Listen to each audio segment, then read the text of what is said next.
Today I am telling a new story. The story name is Flight to the Islands. 18-year-old Frank Hardy slowly turned his head to the left, then to the right.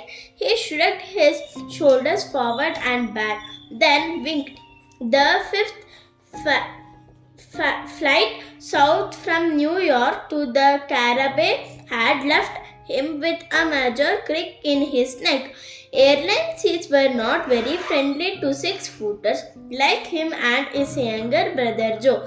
Joe, 17, scanned the crowd of eager vaccinations in the San Juan, Puerto Rico airport. He brushed his blonde hair back from his forehead. "Can you spot David anywhere?" he asked. Frank shook his head. A little jab of pain at the base of a skull made him wish he had nope. He replied, "Do not worry, through he will turn up. He didn't bring us all this way just to stand us." David Wildman, their host, was a playwright. His suspense thriller, Stairway to Oblivion, had been an off-Broadway hit. He was now running 10-way, Maximize 10 detective contest.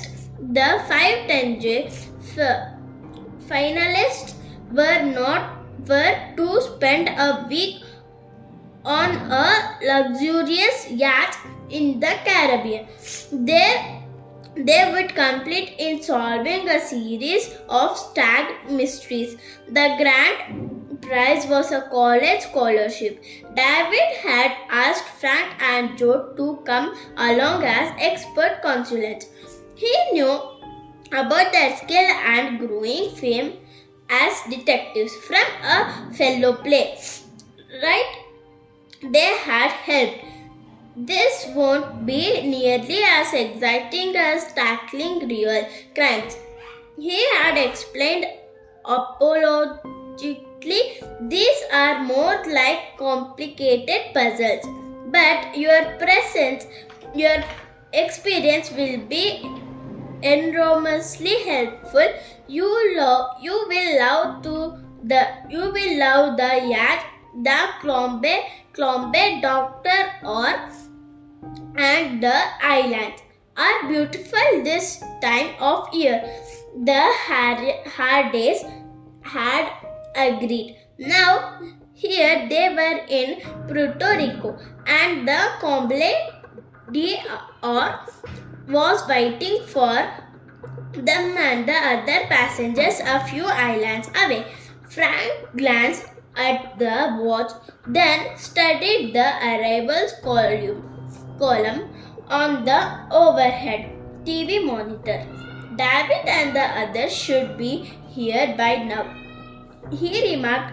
The flight from Miami landed a few minutes ago. Joe, Frank, some called over here. Frank looked around. David was easy to pick out from the covered crowd of brightly clad tourists. He was wearing his usual outfit of black jeans, black t-shirt and thick soled black work boots. His sandy hair receding at the temples was pulled back into a little ponytail. He had a leather case for a laptop computer slung over one shoulder.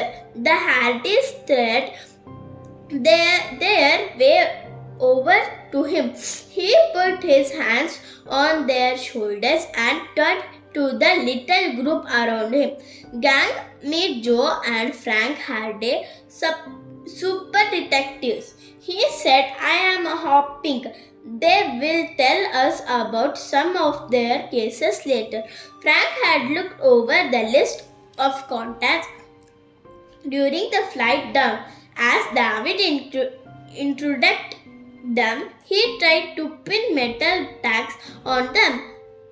He would get to know them better pretty quickly. Elizabeth Wheelwright was a tall, slim blonde preppy from Wigan. She was standing a small but noticeable distance apart from the others. She gave Frank and Joe a cool nod. She seemed to take it for granted that David would introduce her first cousin, Aristo. Standing next to her noticed this and gave her a mocking grin. He was about 5'9", but with long black hair and the shadow of a mustache on his upper lip. He wore a silver and turquoise bracelet on his left wrist and had a bad case of night bitting. Caesars from Alubicro, David said, and this is Jason McLaren from Fort Worth. Yo, what's happening, dudes? Jason said. He was wearing baggy jeans and the sleeveless t-shirt with the picture of a hot heavy metal group. His dark hair was cute, very short on top and long in back. A boy of about 10 in shorts and a long green square shirt tucked at David's elbow. Hey, what about me? He damned. David smiled. This is my son, Evan. Evan is currently in the doghouse. He added with a pretended claw. Oh, why, Joe asked. A little matter of some black plastic bugs, David replied. On the flight down, they somehow found their way into our slats. The flight attendants were not amused. They were so. Evan said they laughed like anything when you couldn't see them. Evan, no more practical jokes. Is that clear? David said. If Evan nodded. His expressions made Frank wonder if his fingers were crossed behind his back. And these are our remaining finalists. Swipe D. Carberts and Boris left they differ. David continued. Smiley is from near Maternal. Boris was born in Russia and now lives in Boryakla. Hello, Smiley said. With a charming accent, her blue eyes twinkled at them. We will have much fun. No, Boris nodded to them. He had a narrow face topped by Andre blonde hair. From the look of his shoulders and upper arms, Frank guessed that working out was a major hobby of his. Hold it, someone called. A light flashed when the spots cleared from Frank's eyes.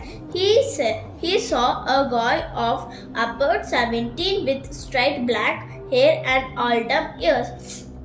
He had two fancy cameras slung around his neck. He was wearing jeans and a khaki photographer's vest over a day glow orange 10-way t-shirt neatly. David said he will be part of our band too. He and Lisa are working as the internet at the math. Thanks for hearing this part 1 story. For the next part of the story, follow our channel and turn on the notification icon. Thank you. Bye bye.